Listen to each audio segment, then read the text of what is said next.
ఒక కథలో ఒక సాధువు ఒక కుక్కని, నీ దగ్గర 5 నచ్చని గుణాలు ఉన్నాయి. 1, నువ్వు ఎప్పుడు గోడపైనే ఉచ్చపోస్తావు. 2, భిక్షగాళ్లను చూసి అరుస్తావు. 3, వెళ్తున్న వాహనాల వెంట పరిగెడతావు. 4, రాత్రుళ్ళు నిద్రపోకుండా అరుస్తావు. 5, ఎవడు భోజనం పెట్టినా అది దొంగ వెదవైనా తోక ఊపుతావు. ఎందుకలాగా అని అడుగుతాడు.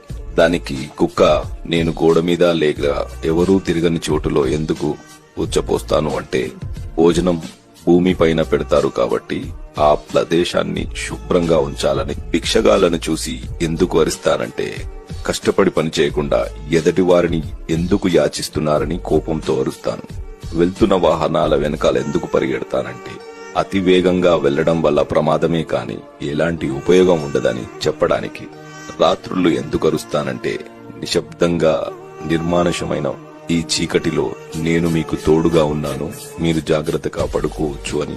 మనుషులు 9 మంది సహాయపడి ఒకరు మోసగించిన అందరి మనుషుల్ని ద్వేషిస్తారు. కానీ 9 మంది మనుషులు మమ్మల్ని కొట్టినా, ఎవరో ఒకరు భోజనం పెడితే అది దొంగైనా సరే మేము అందరి మనుషులని నమ్ముతాం. అది మమ్మల్ని మనుషులకు భిన్నంగా. Download ShareChat.